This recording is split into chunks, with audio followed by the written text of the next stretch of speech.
Hello aspirants and welcome to another session of Mains 450 plus series। तो हमारे newspapers में एक टर्म बार बार आ रहा है पिछले एक वीक से, that is open market sale schemes. तो ये क्या है, इसके बारे में बात करते हैं ताकि आप न्यूज़पेपर को और बेटर समझ पाएं जब आपको उसके बैकग्राउंड की डिटेल्स पता होंगी। तो देखिए, इसको समझाने से पहले मुझे आपको थोड़ा सा पीडीएस के बारे में समझाना होगा, क्योंकि आप में से कई बच्चे हैं जो फ्रेशर होंगे, जो नहीं जानते होंगे। तो देखिए, पब्लिक डिस्ट्रीब्यूशन सिस्टम, पहली बात कि ये रन करता है ministry of consumer affair, food and public distribution. ठीक है, ये मिनिस्ट्री का नाम है, ministry of consumer affair, food and public distribution. ठीक है, ये रन करती है इस स्कीम को। अब इसमें होता क्या है, एक तरफ है हमारा सेंटर, दूसरी तरफ है स्टेट।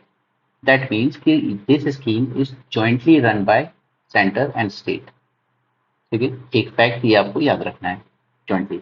अब इसमें दोनों की रिस्पॉन्सिबिलिटीज किस तरह से डिवाइड है, तो देखिए, इसमें सेंटर का काम होता है थ्रू एफसीआई। एफसीआई के थ्रू ये करता है procurement of food grains from farmers. Procurement of food grains from farmers at MSP. जो भी एमएसपी अनाउंस की जाती है, उतनी प्राइस पर फार्मर से प्रोक्योरमेंट करना है, स्टोरेज करना है उसको गोडाउन्स एंड वेयर हाउसेज में, देन उसे ट्रांसपोर्ट करना है स्टेट्स के पास।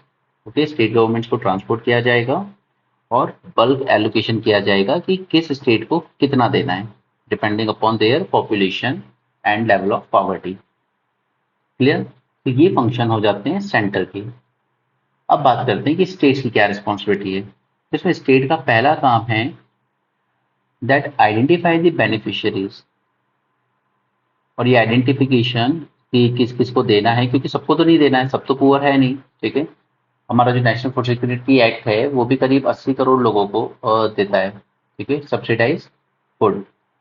तो जो बेनिफिशियरीज आइडेंटिफाई किए जाएंगे किस बेसिस पे किए जाएंगे, सोशियो इकोनॉमिक कास्ट सेंसस के बेसिस पे। ठीक है, पहली बात।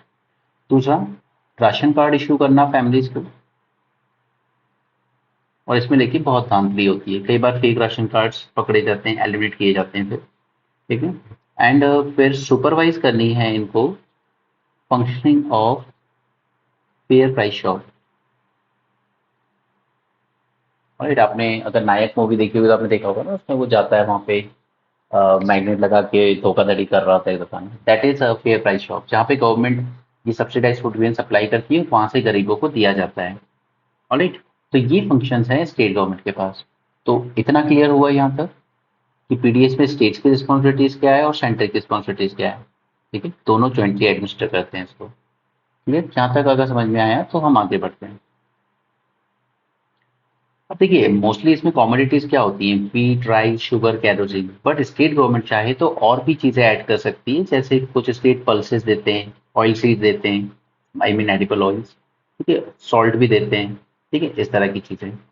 अगर इसकी इवोल्यूशन की बात की जाए तो ये शुरुआत तो वर्ल्ड वॉर 2 के टाइम ही हो गई थी, क्योंकि उस टाइम जब खाने की दिक्कत हुई थी। ठीक है, उसके बाद फिर आपने देखा कि हमारे यहाँ भी 1960 के अराउंड क्राइसिस होते हैं फूड ग्रेन्स के, तो हम लोग इम्पोर्ट करना शुरू कर दिए थे। फिर इम्पोर्ट करके हम डिस्ट्रीब्यूट करते थे अपनी पब्लिक में। ठीक है, फिर ग्रीन रेवोल्यूशन हुआ, हम सेल्फ सफिशिएंट हो गए। तो फिर 1970s तक आते आते हमने इसे यूनिवर्सल बना दिया था, मतलब सभी को प्रोवाइड कर रहे थे हम काइंड ऑफ सब्सिडाइज फूड अपनी पब्लिक को। ओके, क्योंकि अभी भी हम 1991 के रिफॉर्म्स तक India was kind of poor country only. Right, तो उसके बाद फिर 92 में जब हमारे इकोनॉमिक रिफॉर्म शुरू हो गए, तब हमने इसको एक्सटेंड कर दिया था टू ऑल कंज्यूमर्स। ठीक है, but without any target, again not that important. उसके बाद आपने 92 में इसको जब दोबारा लॉन्च किया तो आपने इसको कहा रिवैम्प्ड, रिवैम्प्ड पीडीएस।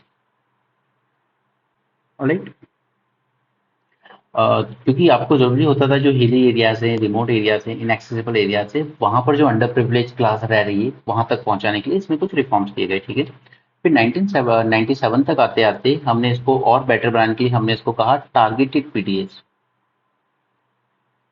राइट, यानी कि हम जो सिर्फ जिस सेक्शन को जरूरत है उसी को देंगे, क्योंकि 91 से 97 तक आते आते हमारी एक सेक्शन ऑफ द सोसाइटी जिसको हम कहते हैं middle class, it was well of, तो सबको देने की जरूरत नहीं थी अब यूनिवर्सल कवरेज। ओके, तो फिर हमने यहाँ पे दो कैटेगरी डिसाइड की, एक की बिलो पॉवर्टी लाइन वाले लोग और एक जस्ट अबव पॉवर्टी लाइन वाले। ठीक है, इन दोनों में हमने डिवाइड किया। अब इसके बाद हमने देखा कि नहीं यार, ये बिलो पॉवर्टी लाइन में भी कुछ लोग बहुत ही ज्यादा पुअर हैं। मतलब करीब करीब हमारे इंडिया की 5% पॉपुलेशन ऐसी है जो दो वक्त का खाना भी जिनको नसीब नहीं होता था। तो फिर हमने आते आते 2000 में आकर, सॉरी नॉट 20,000, 2000 में आकर हमने लॉन्च किया अंत्योदय अन्न योजना। Okay, this is for poorest of the poor. ठीक है, ये मैं आपको इवोल्यूशन समझा रहा हूँ। अभी अभी आ रहे हैं हम नेशनल फूड सिक्योरिटी एक्ट में। फिर आगे आकर हमने 2013 में क्या लॉन्च किया, नेशनल फूड सिक्योरिटी एक्ट 2013। और इसमें हमने लोग यही है, टारगेटेड सेक्शन यही था हमारा, BPL, above poverty line, Antyodaya अन्न योजना। बस हमने इसमें एक कंडीशन क्या लगा दी कि ये बीपीएल एपीएल वगैरह में तो हम लोग देंगे 5 kg पर पर्सन, डिपेंडिंग कि आपकी फैमिली में कितने लोग हैं। ठीक है, जैसे सपोज कि अगर किसी फैमिली में चार है, मदर फादर एंड दो सन, ठीक है, तो उनका पाँच के हिसाब से कितना हो गया, 20 kg दे दिया जाएगा। लेकिन जो अंत्योदय अन्न योजना वाले सेक्शन है, मतलब बहुत ही पुअरेस्ट हाउस होल्ड, अब जैसे अगर आप मानते हैं तो आपने देखे भी होंगे कभी इस तरह के वीडियोस कि फादर है नहीं, okay, mother is kind of handicap, तो ऐसे घर में बहुत मुश्किल हो जाता है बच्चों का पलना। जैसे दिल्ली में अभी लास्ट ईयर एक बहुत ही बुरा केस आया था, जहाँ पे 3 बच्चियां भूख से मर गई थी, दे डाई ऑफ स्टारवेशन। क्यों? Because their father left them, okay, and mother was mentally ill. Okay, तो अब आप सोचिए कि हमारे यहाँ इतनी स्कीम्स चलती है, इतने सारे एनजीओ है, इतना कुछ है, सब कुछ है, इसके बाद भी ये ध्यान नहीं दिया किसी ने कि इनके पास वो जो राशन है वो पहुंच ही नहीं रहा है। Their mother was mentally ill. आप बात करते हैं कि मेंटल हेल्थ की, और मेंटल हेल्थ प्रोफेशनल पढ़ाएंगे, मेंटल हेल्थ पे ध्यान देंगे, मेंटल हेल्थ के लिए पॉलिसी तक बनाते हो, बट नो वन केयर्ड। वहाँ पर एक सिंगल मदर है, she is mentally ill and 3 छोटे छोटे बच्चे, एंड उनकी एज भी 5, 3 और शायद एक तो दूध पीती बच्ची थी। तो ऐसा कहानी थी, ऐसी स्टोरी थी। तो that was most shameful act, और वो कहीं और नहीं, खुद यहाँ दिल्ली की कैपिटल में हुआ। तो फिर हम फार प्लंज जो बैकवर्ड एरियाज हैं, रिमोट एरियाज हैं, हिली एरियाज, उनकी तो बात ही छोड़ दीजिए, फिर अब वहाँ पे तो क्या हाल होंगे समझ सकते हैं। ओके, तो इसी तरह हमने फूड सिक्योरिटी एक्ट में अंत्योदय योजना के लिए रखा कि हम आपको इरिस्पेक्टिव ऑफ आपकी फैमिली में कितने मेंबर हैं, आपको फिक्स 35 kg राशन दिया जाएगा। ऑलराइट, यहाँ पे पर पर्सन बेसिस रखा बीपीएल एपीएल के लिए, लेकिन अंत्योदय अन्न योजना के लिए हमने आपको फिक्स 35 kg दिया है। ऑलराइट, अब इस एक्ट का सिग्निफिकेंस क्या था, ये जो एक्ट है इसका सिग्निफिकेंस क्या था? इसका सबसे बड़ा सिग्निफिकेंस था कि इसने राइट टू फूड को एक जस्टिसेबल राइट बना दिया। ओके, अब ये कानून बन चुका है। अब अगर आपको खाना नहीं मिलता है तो आप केस कर सकते हो, आप आवाज उठा सकते हो कि हमें हमारा जो अधिकार है वो नहीं दिया जा रहा है। राइट, तो ये एक्ट आने से right to food has been made a justiciable right. Clear? चलिए, तो आई होप कि आपको यहाँ तक समझ में आया हो। अब मैं चलता हूँ आगे कि ये फंक्शन कैसे करता है, जो पूरा सिस्टम है। तो इसके लिए मैंने आपको ये इमेज दिखानी होगी मुझे। देखिए, पहले क्या होगा, फार्मर से परचेज किया जाएगा सेंटर द्वारा। ठीक है, एफसीआई के गोडाउन वगैरह में स्टोर किया जाएगा, फिर वहां से सप्लाई किया जाएगा स्टेट गवर्नमेंट को। स्टेट गवर्नमेंट से हम जाएंगे, से भेजा जाएगा फेयर प्राइस शॉप को, यानी राशन की जो दुकान होती है सरकारी, और वहां से बेनिफिशियरी को दिया जाएगा। ओके, यहाँ तक क्लियर है? देन अब फार्मर से सेंटर तक आने के लिए क्या करेगा, जो एफसीआई है वही प्रोक्योरमेंट करता है इसकी एट एमएसपी, जो एमएसपी फिक्स की जाती है। ठीक है, उसका सेंटर एलोकेट कर देता है at central issue price to state government. कितना कोटा देना है, मतलब कितना देना है और किस प्राइस पे देना है, सेंटर डिसाइड कर देता है। फिर स्टेट गवर्नमेंट का काम हो जाता है डिस्ट्रीब्यूट करना फेयर प्राइस शॉप को। अब देखिए, ये चाहे तो इसको और सब्सिडाइज कर सकती है, जो स्टेट गवर्नमेंट है ना, ये इसमें और ज्यादा सब्सिडी दे सकती है। सेंट्रल गवर्नमेंट जितनी दे रही है उससे भी ज्यादा अगर ये चाहे तो अपने बजट से, अपने खर्चे से उस राशन को और सस्ता कर सकती है। ठीक है, अगर सेंटर सपोज 3 रुपए किलो पे वीट दे रहा है, तो स्टेट गवर्नमेंट चाहे तो उसको 1 रुपए पे भी दे सकती है। ठीक है, या फ्री भी कर सकती है, जो कई स्टेट्स ने कर रखा है। ऑलराइट, देन वहां से जाता है बेनिफिशियरी को। ठीक है, पे प्राइस शॉप से जाके आप अपना राशन कार्ड दिखा के खरीद सकते हैं। ठीक है, तो दैट्स हाउ इट फंक्शंस। ठीक है, तो आप वही ग्राफिक्स अपने आंसर में बनाएंगे ताकि आपके मार्क्स और बेटर मिले आपको। हमेशा वर्ड टू वर्ड लिखने की कोशिश मत कीजिएगा, जितना ज़्यादा फ्लो चार्ट यूज़ करेंगे उतना आपका वहाँ टाइम भी सेव होगा और आप अपना पेपर टाइमली कंप्लीट भी कर पाएंगे। ठीक है, नेक्स्ट आप बताइए कि इसकी इंपॉर्टेंस क्या है। अब अगर ये लाइव क्लास होती तो मैं ये सब पॉइंट्स आपसे पूछता कि बिकॉज ये सब कॉमन सेंस वाले पॉइंट्स हैं। इसलिए कहते हैं कि यूपीएससी आपको पढ़ना नहीं है, यूपीएससी की जर्नी ऐसी होती है जो आपको इम्प्रूव करती है, आपको सीखना है। पढ़ने और सीखने में बहुत फर्क होता है।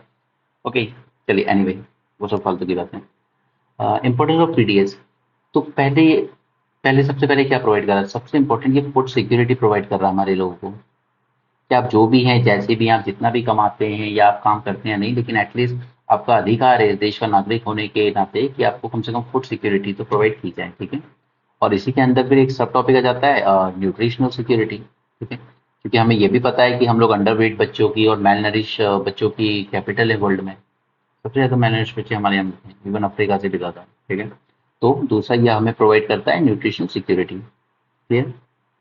थर्ड थर्ड ये एक बहुत इंपॉर्टेंट रोल प्ले करता है इन स्टेबलाइजिंग फूड प्राइसेस।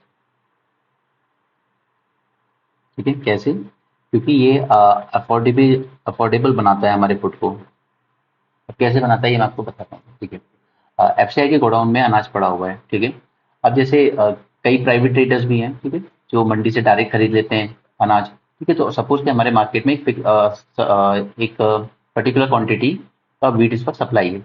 अब सपोज कि किसी वजह से डिमांड बढ़ गई है या कम सप्लाई हुआ है या इस बार प्रोडक्शन ही कम हुआ है, तो उस बेसिस पे यहाँ पे प्राइस बढ़ना शुरू हो गए वीट के। ठीक है, इन्फ्लेशन है, गेहूं महंगा हो रहा है, आटा महंगा हो रहा है, चावल महंगे हो रहे हैं। अब ऐसे में क्या करता है एफसीआई अपने गोडाउन से,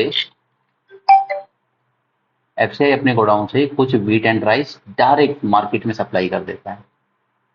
ओके, अब क्योंकि जैसे ही आके यहाँ पे क्वांटिटी बढ़ गई, यानी कि सप्लाई बढ़ गई व्हीट की, तो प्राइसेस क्या होंगे, अपने आप नीचे चले जाएंगे। तो इस तरीके से हमारा ये जो सिस्टम है ये स्टेबलाइज करता है हमारे फूड प्राइसेस को और अफोर्डेबल बनाता है। ठीक है, दूसरा ये रीडिस्ट्रीब्यूट करता है,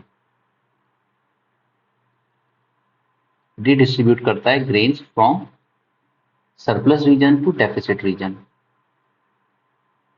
surplus region to deficit region. ठीक है, अब जैसे सपोज कीजिए आप गेहूं का, अब पंजाब में बहुत हो रहा है, हरियाणा में बहुत हो रहा है, वेस्टर्न यूपी में बहुत हो रहा है, सरप्लस रीजन है राइट। मणिपुर में चले जाइए हिली एरियाज में, वहाँ नहीं हो रहा है इतना, वो डेफिसिट रीजन, लेकिन वहाँ पे गेहूं तो पहुंचाना है ना। तो ये पीडीएस स्कीम के थ्रू हम लोग इसको डिस्ट्रीब्यूट करते हैं from surplus to deficit region. ठीक है, देन अब क्योंकि ये सब प्रोक्योरमेंट होती है एक फिक्स एमएसपी पे, राइट, तो ये फिक्स एमएसपी फार्मर्स को इंसेंटिवाइज करती है to increase their production. Right, तो ये है हमारी स्कीम की इम्पोर्टेंस, क्योंकि अगर गवर्नमेंट ये स्कीम नहीं चलाती तो उसको उतना खरीदना ही नहीं पड़ता उससे, फार्मर से। ठीक है, ना उसको एक मिनिमम एमएसपी अनाउंस करनी पड़ती। तो उस वजह से फिर फार्मर के पास तो इंसेंटिव रह नहीं जाता कि मैं प्रोडक्शन और ज़्यादा बढ़ाऊँ। क्योंकि ये जो फिक्स एमएसपी मिल रही है ना, इसलिए फार्मर अश्योर्ड है कि चलो मुझे इस प्राइस पे तो सेल हो जाएगी। नहीं होती है रियलिटी में, वो अलग बात है। हार्डली 6% सेल जो होती है क्रॉप्स की, वो एमएसपी पे होती है। बट कुछ पर्टिकुलर रीजन जैसे हरियाणा, पंजाब और वेस्टर्न यूपी आप देखेंगे ना, यहाँ पे मोर देन 90% जो प्रोड्यूस होता है फार्मर का, वो एमएसपी पे खरीदती है सरकार। ओके, इसलिए जब न्यू फार्मर्स लॉ लाए गए थे तो सबसे ज्यादा प्रोटेस्ट पंजाब हरियाणा के फार्मर्स ने किया था। बाकी आप एमपी छत्तीसगढ़ वगैरह में चले जाइए, वहाँ पे वैसे ही एमएसपी बहुत कम प्रोक्योरमेंट होता है। उसके कुछ अलग रीजन है, वो कई बाद में बात करेंगे। फिलहाल मैं अभी आपको पीडीएस के बारे में और ओपन मार्केट स्कीम के बारे में बात कर रहा हूँ। चलिए, तो आपको यहाँ पे इंपॉर्टेंस समझ में आ गई कि पीडीएस क्यों इंपॉर्टेंट है। ठीक है, इसी तरह से हर टॉपिक पे उसके अंदर कई हेडिंग, सब हेडिंग में हमेशा बस पांच पांच चार चार पॉइंट्स तैयार रखिए और जितना हो सके करंट से रिलेटेड रखिए, ताकि आप उनको बेटर रिकॉल कर पाएंगे वहां पर। ठीक है, अब इस स्कीम में कुछ इश्यूज भी हैं, कुछ नहीं बहुत ज्यादा इश्यूज हैं। सबसे ज्यादा इशू अगर है तो इसी स्कीम में, गवर्नमेंट की किसी भी। सबसे पहला तो कि आइडेंटिफिकेशन एरर है। ठीक है, कई बार तो ऐसे बेनिफिशियरीज को इंक्लूड कर लेते हो आप जो एक्चुअली में एंटाइटल होने नहीं चाहिए। ठीक है, लार्ज इंक्लूजन, एंड कुछ बेचारे जेन्युइन लोग एक्सक्लूड हो जाते हैं। Okay, this is called as large inclusion exclusion error.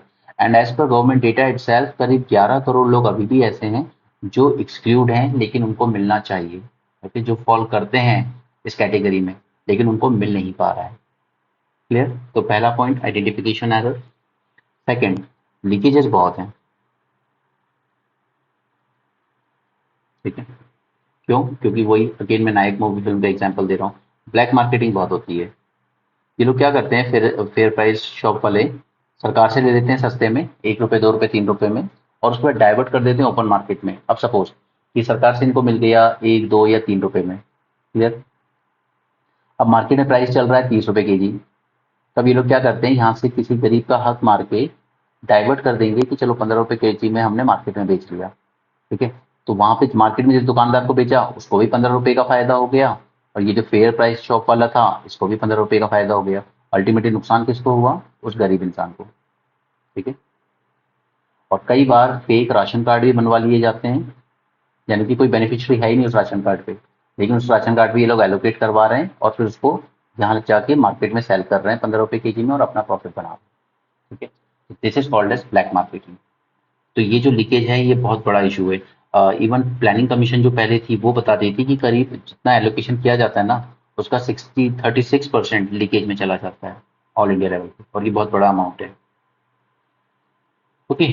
फिर कुछ इश्यूज प्रोक्योरमेंट को लेकर ही है।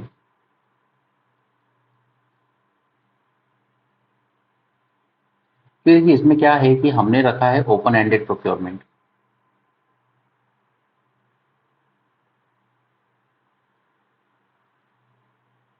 ठीक है।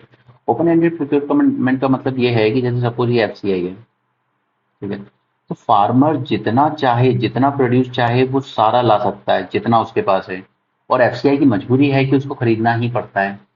और तब उससे हो ही जाता है कि फार्मर को अच्छी एमएसपी मिल रही है एफसीआई में, तो वो वहां पहुंच जाता है अपना पूरा प्रोड्यूस लेके। ठीक है। और उस चक्कर में होता क्या है कि मार्केट में इसकी शॉर्टेज हो जाती है। ठीक है। जैसे मार्केट में एपीएमसी मंडी में प्राइवेट ट्रेडर्स आ रहे हैं, ठीक है, वो खरीद रहे हैं, या कोई बल्क बायर है, कोई कंपनीज है, ये लोग खरीद रही हैं। तो फार्मर अपना पूरा प्रोड्यूस रखवा देता है एफसीआई के पास, जबकि मार्केट में हो जाती है उसकी कमी। ठीक है। तो ये प्रोक्योरमेंट में इशू है। तो जो बिल आया था उसमें ऐसा ही कुछ था कि नहीं, प्राइवेट वालों को डायरेक्ट खरीदना अलाउ करो, ये एफसीआई पे ओवरबर्डन हो रहा है। तो ये एमएसपी की वजह से, क्योंकि प्राइवेट वाले क्या होते हैं, इतना ज्यादा देते नहीं है आपको प्राइस, एमएसपी पे भी नहीं दे पाते वो कब। ठीक है। तो इससे क्या होती है कि ओपन मार्केट में है ना शॉर्टेज क्रिएट हो जाती है इस प्रोक्योरमेंट पॉलिसी की वजह से। मैंने आपको बताया पंजाब हरियाणा वेस्टर्न यूपी में तो ऑलमोस्ट 90% फूड ग्रेन वो लोग एफसीआई को ही लाके बेचते हैं, ओपन मार्केट में सेल ही नहीं करते वो। ठीक है। छत्तीसगढ़ एमपी में जाएंगे तो वो फिर भी ओपन मार्केट में सेल करना पड़ता है, क्योंकि एफसीआई वहां पे ले नहीं पाता है उतना। दूसरा, देन इसके बाद दूसरा है स्टोरेज का इशू है कि एफसीआई के पास स्टोरेज और गोडाउन की ही शॉर्टेज है, वेयर हाउसेज की शॉर्टेज है स्टोर करने के लिए। तो आपने कई बार देखा होगा कि बरसात में क्या होता है, खुले में पड़ा है आपका गेहूं, और बारिश हुई और पूरा अनाज सड़ गया। ठीक है। तो इस वजह से क्या हो जाता है, एकदम रॉट हो जाता है पूरा। अरे तो ये बहुत ज्यादा वेस्टेज की तरफ ले जाता है हमारे फूड को, जबकि अगर वो सीधे मार्केट में गया होता तो ज्यादा बेटर होता ना। लेकिन एफसीआई के पास स्टोरेज की शॉर्टेज है, तो वेयर हाउस को लेकर भी कई स्कीम चलती हैं कि लोग एनकरेज किया जाता है आप सेटअप कीजिए। राइट। तो उसके बाद सेकंड है कि इसमें जो एमएसपी सेट की गई है, ये एमएसपी की वजह से एक टाइप ऑफ मोनोकल्चर शुरू हो गया है, सिर्फ वीट और राइस ही ग्रो करने लगे हमारे फार्मर। तो जो हमें एक गोल होता है क्रॉप डाइवर्सिफिकेशन का, ये क्रॉप डाइवर्सिफिकेशन हो नहीं पा रहा है इस एमएसपी की वजह से। ओके। इसने क्रॉप डाइवर्सिफिकेशन को डिस्करेज करके रखा हुआ है। राइट। अब फिर इसकी वजह से ये जो मोनोकल्चर होता है इसकी वजह से सब पर असर पड़ता है। एक तो सॉइल की फर्टिलिटी पे असर पड़ता है, ये सेम चीजें उगाओगे तो आपका पूरी सॉइल की फर्टिलिटी जाती रहती है, और बहुत इंटेंसिव उगाते हो। दूसरा कि इसकी ज़्यादा से ज़्यादा प्रोडक्शन करने के लिए आप वाटर का एक्सप्लॉइटेशन बहुत ज़्यादा करते हो, तो आपका ग्राउंड वाटर डिप्लीशन होता जा रहा है। ठीक है। अल्टीमेटली ये सॉइल फर्टिलिटी से आपकी सैलिनिटी बढ़ती जा रही है, ज़्यादा पानी यूज़ करते हैं ना फील्ड में, तो उससे सॉइल में सैलिनिटी हो जाती है। ठीक है। तो ये एमएसपी के कुछ साइड इफेक्ट्स हैं। एमएसपी में आपको अलग से बहुत डिटेल में भी कराऊंगा, क्योंकि वो कई बार मेंस में आ जाता है। वैसे आजकल ओपन एंडेड क्वेश्चन आ रहे हैं, तो अकेले नहीं पूछा जाएगा एमएसपी, वो पूरा ओवरऑल एग्रीकल्चर को लेके ही पूछा जाएगा। ठीक है। तो यही चीजें आप अगली हेडिंग में भी लिख सकते हैं, दैट इज एनवायरमेंटल इश्यूज। ठीक है। इसने हमारे एग्रीकल्चर को अनसस्टेनेबल बना दिया है। ऑलराइट। सॉइल की हमारी फर्टिलिटी गिरती जा रही है, ग्राउंड वाटर डिप्लीशन होता जा रहा है। ठीक है। सॉइल की फर्टिलिटी जा रही है, ग्राउंड वाटर डिप्लीशन होता जा रहा है। ऑलराइट। फर्टिलाइजर का ओवर यूज हो रहा है। फर्टिलाइजर ओवर यूज, ठीक है, तो इसने हमारे एग्रीकल्चर को अनसस्टेनेबल भी बना दिया है। और तो ये कुछ इश्यूज हैं जो हमने बहुत अच्छे से डिस्कस कर लिए, और ये सब एकदम बेसिक्स हैं।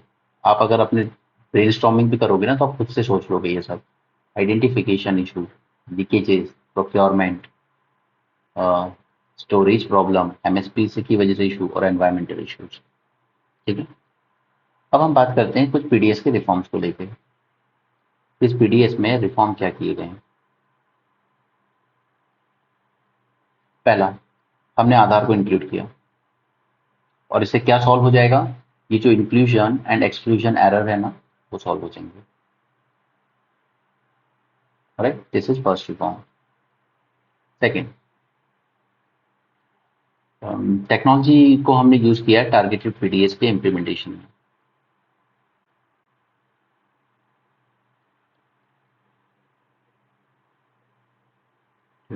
इसे क्या कर रहे हैं हम लोग? लीकेजेस प्लग करने की कोशिश कर रहे हैं। हमने कंप्यूटराइजेशन किया हुआ है स्टेट्स में, वो पूरा हिसाब रखता है कि कितना अनाज आया, किसके शॉप पे डिस्ट्रीब्यूट हुआ, और कितना वहाँ पे किस किस राशन कार्ड पे इशू हुआ, क्योंकि हमने अपने जो राशन कार्ड है वो भी डिजिटलाइज फॉर्म में बनाने की कोशिश कर रहे हैं।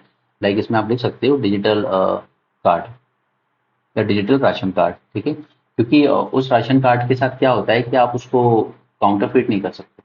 तो मैंने आपको ऊपर बताया था ना कि नकली नकली राशन कार्ड बना के उनके नाम पर अनाज को डाइवर्ट कर देती हैं फेयर प्राइस शॉप वाले। ठीक है, तो इसमें हमने टेक्नोलॉजी यूज किया हुआ है। सेकेंड, इसके बाद हमने कंप्यूटर बेस्ड एलोकेशन किया हुआ है। Computer based allocation to FPS. तो कंप्यूटर बेस्ड पूरा हिसाब रहता है किस फेयर प्राइस शॉप पे कितना गया है, और उसके बाद फिर इनके जो डिजिटल कार्ड है राशन कार्ड, उसके थ्रू हम चेक कर सकते हैं, एज अ गवर्नमेंट चेक कर सकती है कि उनको इस मंथ का उनका जो कोटा था वो इशू हुआ है या नहीं हुआ। कई बार होता है कई लोग ले नहीं पाते हैं। अब जैसे अभी तो हम बात कर रहे हैं one nation one ration card की, ठीक है, ये लॉन्च किया गया है one nation one ration card. ठीक है, तो इसका तो ये है कि अगर जैसे कोई किसी का राशन कार्ड है ग्वालियर का, और वो दिल्ली में रह रहा है, तो अब वो यूज कर सकता है कि वो अपने एमपी वाले राशन कार्ड पर ही दिल्ली में भी राशन ले सकता है one nation one ration card के अंदर। बट अभी कुछ महीने पहले, ये अभी लॉन्च हुई है, इसके पहले इशू था। काफी लोग माइग्रेट कर जाते थे, ग्वालियर में उनका राशन कार्ड पड़ा हुआ है, और ये फेयर प्राइस शॉप वाले उनका फूड पूरा डाइवर्ट कर रहे हैं, उनका एलोकेटेड, और उनके उसमें चढ़ भी जाता था कि भाई साहब हमने तो इशू कर दिया इनको।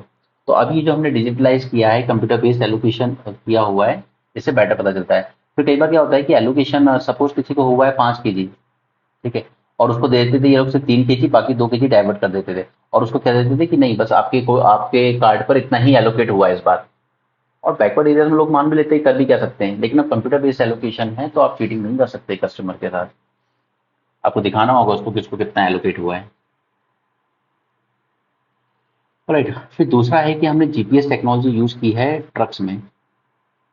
तो हम लोग क्या करते हैं कि इसमें जैसे ही एफसीआई के गोडाउन से ट्रक निकले, तो हम पूरा इनको ट्रैक करते हैं फेयर प्राइस शॉप पहुंचने तक। ठीक है, कई बार क्या है, ये ट्रक वाले ही बीच में गोल मार जाते थे। ठीक है, बीच में ट्रक कहीं रोका, आधा राशन उतार लिया उसमें से और फिर आधा पहुंचा दिया और कह दिया कि इतना ही आया है। ठीक है, तो इसके लिए हमने जीपीएस टेक्नोलॉजी का यूज करा है। फिर हमने यूज किया है एसएमएस बेस्ड मॉनिटरिंग। और एक, यानी कि अगर आपके पास राशन कार्ड है तो आपके पास एसएमएस आएगा कि आपको इतना एलोकेट हुआ है अनाज, और इस प्राइस शॉप से आप जाकर अपना ले सकते हैं। ठीक है, फिर दुकानदार आपको ये नहीं कह सकता कि मेरे पास तो आया ही नहीं अभी तक ऊपर से राशन नहीं, कस्टमर को एसएमएस भेजा गया है मतलब आ चुका है। ठीक है, तो उसको देना पड़ेगा। बोले, तो ये थे कुछ टेक्नोलॉजी के यूज, और ये आपको इसलिए भी जरूरी है कि आप इसको टेक्नोलॉजी में भी लिख सकते हैं कि हम लोग कैसे टेक्नोलॉजी की मदद से अपने गवर्नेंस को बेटर बना रहे हैं। ठीक है, पीडीएस रिफॉर्म हेडिंग, सॉरी, इसमें ये जो रिफॉर्म्स किए गए।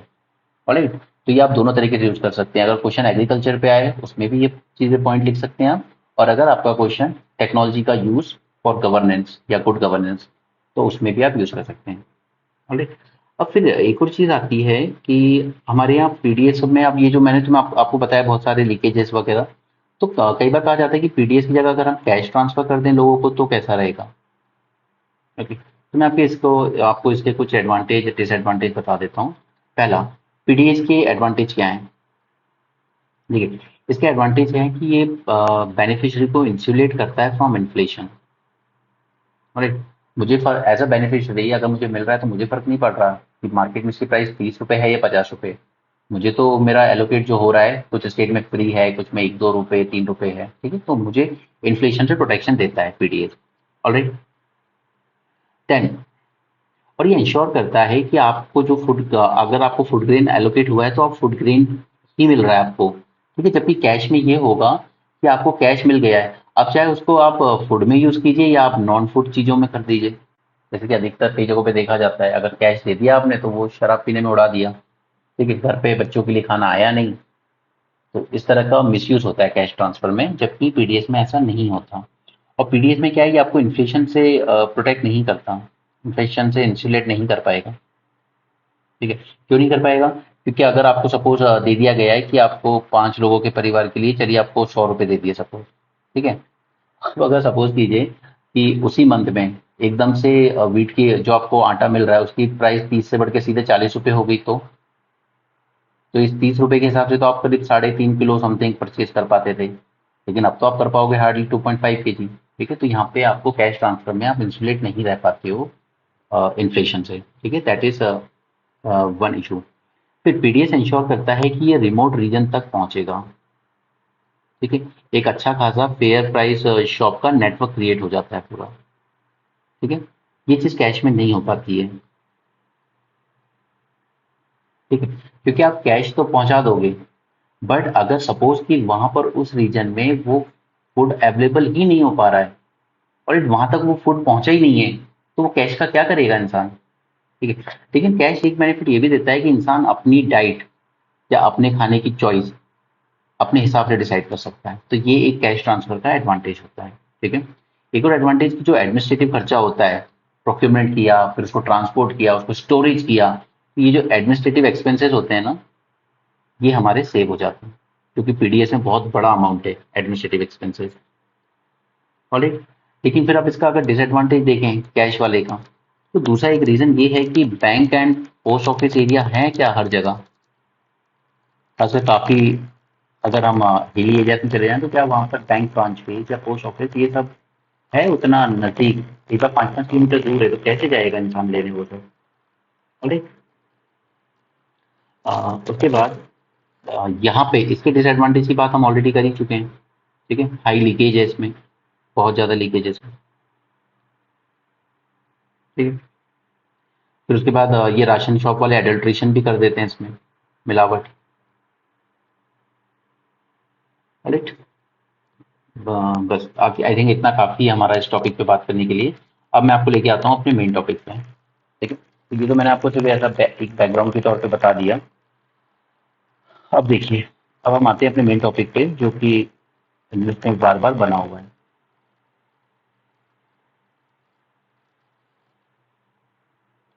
Open market sale scheme. Just let me have some water.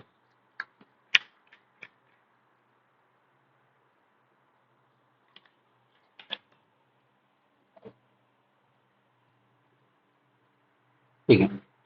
एक तो नेशनल फूड सिक्योरिटी एक्ट जो है हमारा, ठीक है, उसके अंडर में तो कुछ एलोकेशन हो ही जाता है, ठीक है, सेंटर की तरफ से। लेकिन इसके अलावा भी कुछ स्टेट एक्स्ट्रा देना पसंद करती हैं for their vote bank politics. Like UP की बात करें हम, उत्तर प्रदेश, तो यहाँ पे 5 किलो सरकार सेंट्रल गवर्नमेंट के थ्रू पीडीएस से मिल जाता था नेशनल फूड सिक्योरिटी एक्ट के अंडर में, और 5 किलो राज्य सरकार यूपी गवर्नमेंट अपनी तरफ से भी देती थी। ऑलराइट, ये समझ में है, ठीक है। तो ये जो एक्स्ट्रा जो देना है ना स्टेट गवर्नमेंट को, इसके लिए वो लोग सेंट्रल गवर्नमेंट से ही बाय करती थी। ऑलराइट। और ये किस तरीके से काम करता था वो समझाना है मुझे। तो यहाँ पे ये जो बल्क बाय करना है ना इनको स्टेट गवर्नमेंट को, इसके लिए ये लोग रिलाई करते थे सेंटर पे, आप हमें प्रोवाइड करवाइए थ्रू एफसीआई, ठीक है। तो ये अभी तक होता था, बट अब गवर्नमेंट ने इसको बंद कर दिया है। तो क्यों बंद किया है, क्या रीजन दिए हैं, वो डिस्कस करना है, ठीक है। इस टॉपिक को आप वैसे भी रिलेट कर सकते हैं कोऑपरेटिव फेडरलिज्म में, स्टेट गवर्नमेंट ऐसे स्टेट और सेंटर अगर साथ में काम नहीं कर रहे हैं एक दूसरे के साथ तो फिर वो ठीक नहीं है। अल्टीमेट लॉस पब्लिक का ही होता है। चलिए, तो ये स्कीम होती क्या थी? देखिए, एफसीआई की प्री डिटरमिनेट प्राइस पर ये पहले से ही फिक्स हो जाता है किस प्राइस पर देना है। ठीक है, time to time open market sale करता है। ठीक है, अपने गोडाउन्स में जो अनाज पड़ा हुआ है उसको ओपन मार्केट में सेल करता है। और इसके अलावा एक तो ओपन मार्केट में देगा, और इसके अलावा दूसरा डायरेक्ट स्टेट गवर्नमेंट को भी देता था। अब ये ओपन मार्केट में देने के लिए करवाता है ऑक्शन, जिसको हम कहते हैं ई ऑक्शन। बोले स्टेट गवर्नमेंट तो यहाँ पे नहीं आना पड़ता है परचेज करने में। ठीक है, यहाँ पे तो जनरली आपके जैसे ट्रेडर्स आ गए, ठीक है, बल्क कंज्यूमर्स आ गए।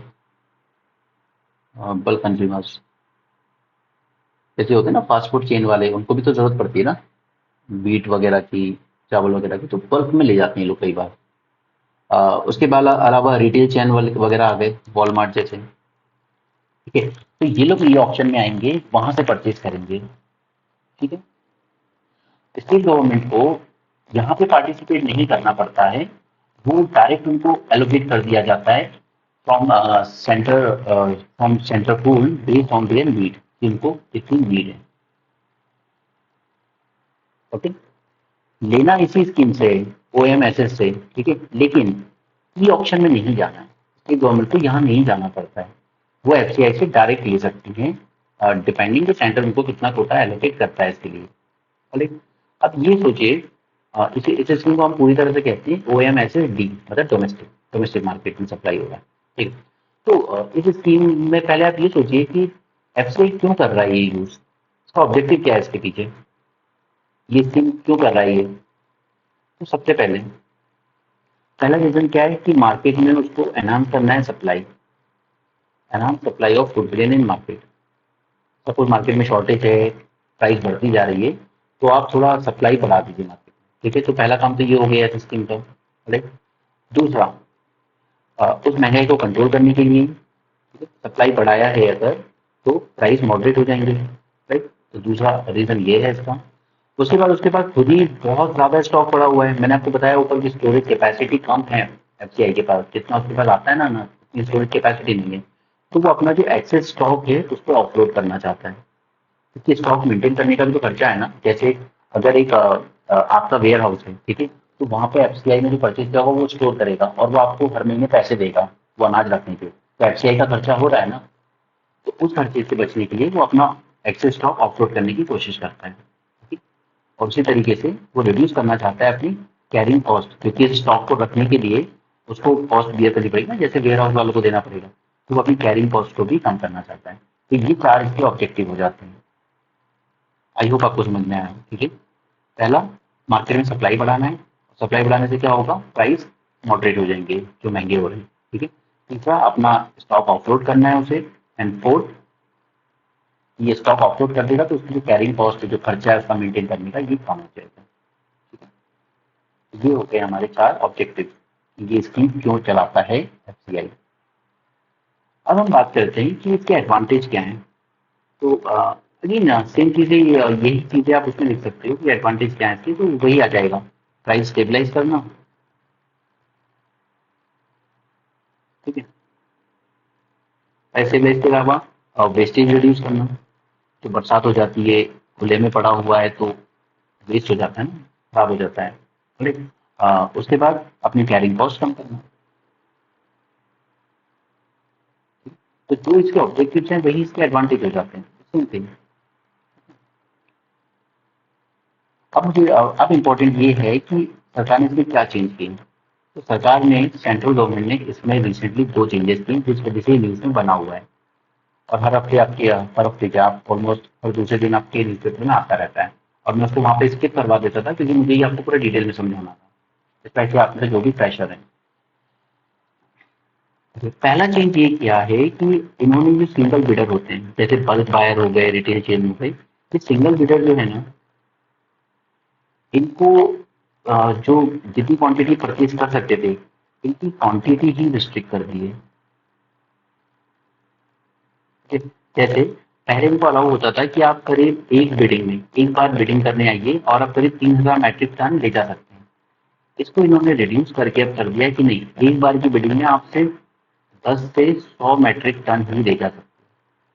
तो दिस इज फर्स्ट चेंज। समझ में आया कि जो बिडर आए हुए हैं ना, ये लोग traders, bulk consumers, retail change, इनको कहा गया है कि पहले आप एक बिडिंग में, जब एक बार ये ऑप्शन हो रहा है, एक बिडिंग में आप 3,000 मैट्रिक टन ले जा सकते हो, लेकिन अब आप सिर्फ 10 से 100 मैट्रिक टन ले जा सकते हो। तो ये पहला चेंज हुआ। दूसरा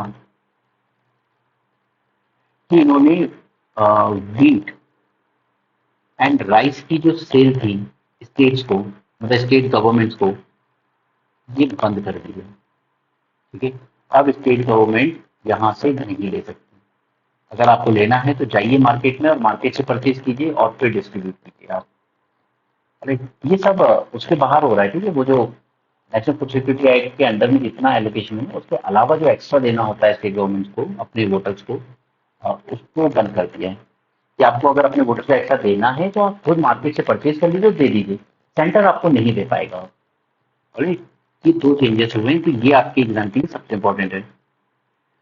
अब सरकार इसके पीछे रीजन क्या दे रही है, सेंट्रल गवर्नमेंट इसके पीछे रीजन क्या दे रही है कि आप क्यों ये दो चेंज किए हैं। ठीक है, आफ्टर ऑल किसी स्टेट के वोटर्स भी हैं तो आपके सिटीजन ना, तो ये क्यों कर रहे हैं। तो इनका पहला रीजन है, first reason, to accommodate small and marginal buyer.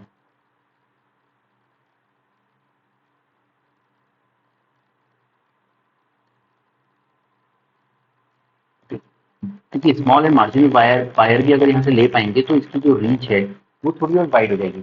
अब इमेजिन कीजिए कि कोई बल्क बायर आ रहा है और उसने भरा 500 मैट्रिक टन में ले गया, तो जो छोटे छोटे बायर आए होंगे जिनको सिर्फ 100 मैट्रिक टन चाहिए, 50 मैट्रिक टन चाहिए, तो फिर हमें क्या मिलेगा, मतलब वो नहीं खरीद पाएंगे ना। और एक बढ़िया ऑप्शन हो रहा है, वो ज्यादा प्राइस भी दे सकता है, आप नहीं दे पाओगे छोटे बायर होके। ठीक है, तो स्मॉल एंड मार्जिनल बायर्स को एकोमोडेट करने के लिए ये जो फर्स्ट वाला चेंज है ना, ये किया गया है। ठीक है, और क्योंकि स्मॉल एंड मार्जिनल बायर आएंगे तो मतलब बहुत सारे बायर्स आएंगे अब, तो क्या होगा, एक तरह की कॉम्पिटिटिवनेस बढ़ेगी, इट विल फोस्टर कॉम्पिटिशन। ठीक है, and break monopolistic hold of bulk buyer, monopolistic hold of bulk buyer. ठीक है, तो दोनों पॉइंट जेन्युइन लग रहे हैं, राइट, कि गवर्नमेंट जो अपना पॉइंट ले रही है, तो दोनों पॉइंट यहाँ पे तो एटलीस्ट जेन्युइन दिख रहे हैं अभी। ठीक है, तीसरा, अब जब ये कॉम्पिटिटिव बिडिंग होगी तो इससे इनका कहना है कि इससे कंट्रोल होंगे रिटेल प्राइस। ठीक है, and ensure fair market environment.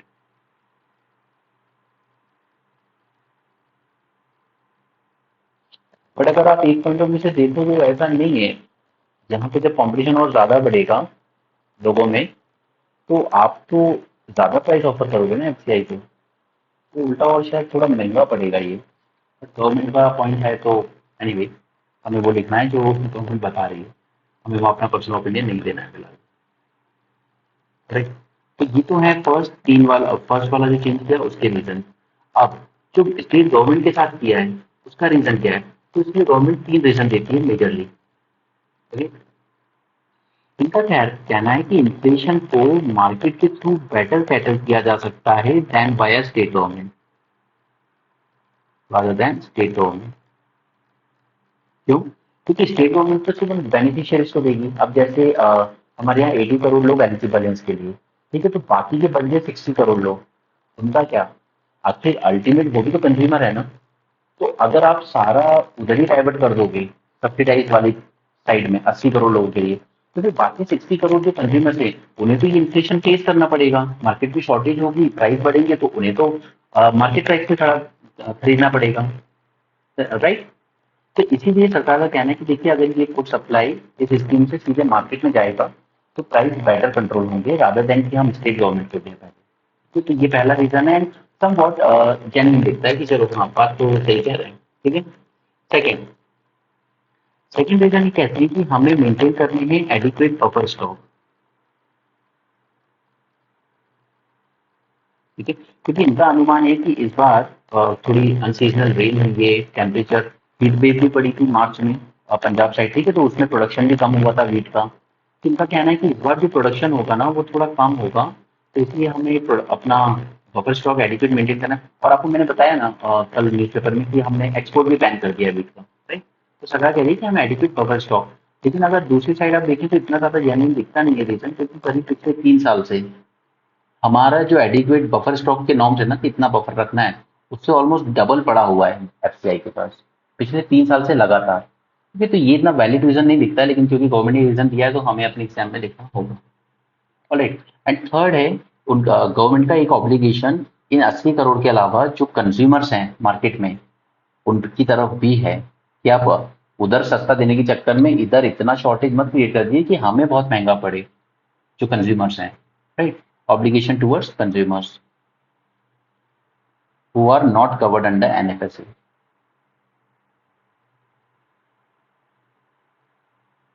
Alright, तो ये मैंने आपको रीजंस बता दिए हैं। पहले 3 रीजंस हैं जो इसमें कमी की गई है कि एक बिडिंग में आप लिमिटेड अमाउंट कम ले सकते हो, और ये 3 रीजन है जो स्टेट गवर्नमेंट के लिए चेंजेस किए गए हैं। ठीक है, और इसके मैंने आपको काउंटर पॉइंट भी समझा दिए हैं। काउंटर पॉइंट्स अगर मैं आपको एक और बार अलग से समराइज करके दूं, तो जैसे क्रिटिक्स का कहना है कि इसमें कोई डिफरेंस नहीं है, आप चाहे डायरेक्ट मार्केट में सप्लाई कर लीजिए, ठीक है, या आप डायरेक्ट स्टेट गवर्नमेंट को दे दीजिए और वो मार्केट में सप्लाई कर दे। बट स्टेट गवर्नमेंट मार्केट में सप्लाई करेगी ये जरूरी नहीं है ना, वो तो उधर भी दे सकती है। एनएफएसए में जो लोग कवर्ड हैं उनको एक्स्ट्रा 5 केजी जैसे यूपी गवर्नमेंट ने दिए हैं, ठीक है, या वो मार्केट में भी दे सकती है, ताकि अल्टीमेटली वही होगा। अब सेंटर चाहे डायरेक्ट दे दे मार्केट में या स्टेट गवर्नमेंट के थ्रू दे दे, मार्केट में प्राइस कंट्रोल होंगे, बट श्योरिटी नहीं है कि ये जो एक्स्ट्रा एलोकेशन हो रहा है ये एनएफएसए वाले बेनिफिशियरीज को दिया जाएगा या मार्केट में दिया जाएगा। ठीक है, तो ये क्रिटिक्स का कहना है कि कोई डिफरेंस है ही नहीं, तो डिफरेंस तो है, ये पॉइंट क्रिटिक्स का बहुत गलत है।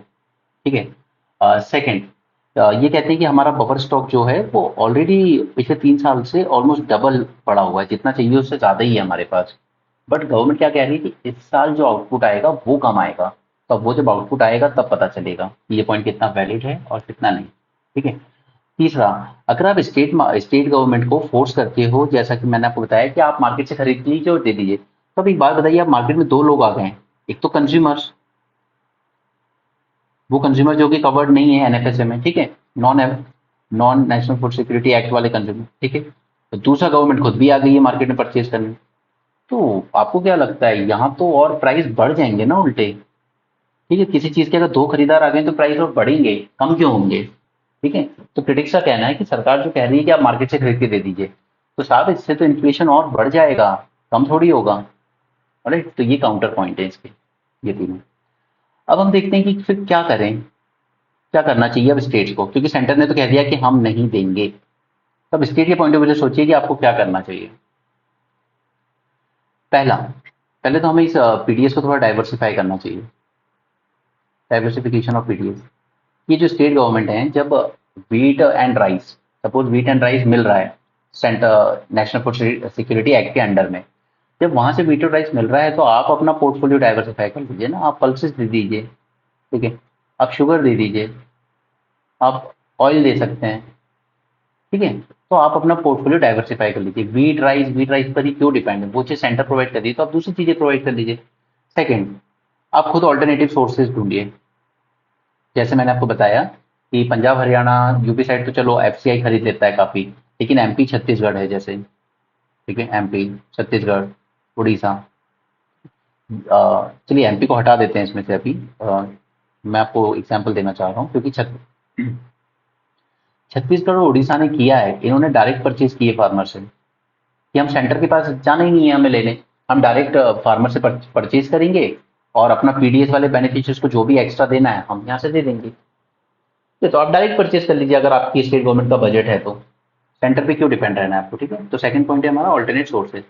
और तीसरा है अल्टीमेटली कोऑपरेटिव फेडरलिज्म, जो मैंने आपको स्टार्टिंग में ही बोला था, ठीक है, यानी कि आप स्टेट्स को ही ज्यादा फ्रीडम दे दीजिए कि आप खुद ही डिसाइड कर लीजिए कि आपको किस तरह से अपनी फूड सिक्योरिटी स्कीम चलानी है। ठीक है, हम सिर्फ आपको एलोकेशन दे देंगे, आप खुद डिसाइड कर लीजिए कि आपको क्या देना है कितना देना है, जैसे क्योंकि देखिए डाइट में फर्क है, कुछ स्टेट्स में आप जाओगे वहाँ पे व्हीट की डाइट ज़्यादा है, ठीक है। साउथ इंडियन स्टेट्स में चले जाइए, वहाँ पे राइस की रिक्वायरमेंट ज़्यादा होती है। तो लोकल गवर्नमेंट जो होती है वो बेटर जानती है कि उनके लोगों की नीड क्या है ज़्यादा। अब जैसे कई बार क्या हुआ पिछले साल कि कई जगहों पर व्हीट नहीं पहुंचा पा रहे तो उन्होंने राइस ही राइस देते रहे। और इवन कुछ पुअर लोगों से जब बात करो तो वो कहते हैं कि हम तो वो राइस लेते हैं, मार्केट में बेच के आते हैं और उसके बदले में फिर आटा खरीदते हैं मार्केट से। राइट, तो ये थोड़ा कोऑपरेटिव फेडरलिज्म को रखिए। And national food security act में भी जो है, इसमें इसमें आप स्टेट्स को थोड़ी फ्रीडम दीजिए कि आपको क्या चीज़ ज़्यादा सप्लाई करनी है अपनी पब्लिक को, अपने स्टेट के लोगों को, उस हिसाब से आप खुद डिसाइड करिए। ठीक है, तो cooperative federalism, alternative sources and diversification of video. ये तो बस अभी मैंने बेसिक्स आपको पॉइंट बताए हैं, बस मुझे आपको ये स्कीम समझानी थी क्योंकि न्यूज़ में आती रहती है। अब आपको क्या करना है, इसी तरह की यही हैंड रिटन नोट्स, तो पहले आप मुझे ये बताइए कि आप में से कितने हैंड रिटन नोट्स बना रहे हैं। और ये मैं जानना चाहता हूँ आपसे, तो आप प्लीज़ अपने कमेंट सेक्शन में इतना ज़रूर मुझे बताइए कि आप हैंड रिटन नोट्स बना रहे हैं या नहीं बना रहे हैं, या मैं आपसे बस फालतू बार बार रिक्वेस्ट किए जा रहा हूँ। एनीवे वो आपकी मर्जी है, वो सब आपको रियलाइज़ हो जाएगा बाद में जब आप मेंस के लिए क्वालिफाई करोगे ना, तब आपको सब याद आएगा। एनीवे, तो उसके बाद जैसे जैसे अब ये न्यूज़ में टॉपिक आता रहेगा तो आप अपनी इन्हीं हेडिंग्स के अंडर में पॉइंट्स को जोड़ते रहना। अगर कोई नया पॉइंट हमें अपने आर्टिकल या किसी में मिलता है नीड को लेकर, ठीक है, या कोई चेंजेस फिर से किए जाते हैं, या रीज़न कोई नए रीज़न देते हैं ये लोग चेंज करने के, तो इन सबको आप दोबारा इसमें अपडेट करते रहेंगे। पीडीएफ फॉर्म मैंने बेसिक्स बताया है, मोस्टली उनके लिए है जो फ्रेशर बच्चे हैं, ठीक है। तो आई होप ये आर्टिकल आपको अच्छा लगा हो, पसंद आया हो। तो ये शायद हमारा लेक्चर नंबर 7 था। ओके, मैं खुद इसका ट्रैक अप्रूव कर रहा हूँ, ठीक है। तो अल्टीमेटली टारगेट है 450 वीडियोस करने का। एंड मेरा गोल है कि नेक्स्ट ईयर 2024 में डेफिनेटली हमारे पास कुछ ऐसे बच्चे हों जो जेनविनली ये कहें कि हाँ, उन्होंने तैयारी हमारे प्लेटफॉर्म से की है and it was really beneficial to them. Okay, तो आपकी सक्सेस ही हमारा गोल है। So thanks for joining guys, and do tell me in comment section if you are making handwritten notes or not. Okay, so thank you. Have a great day.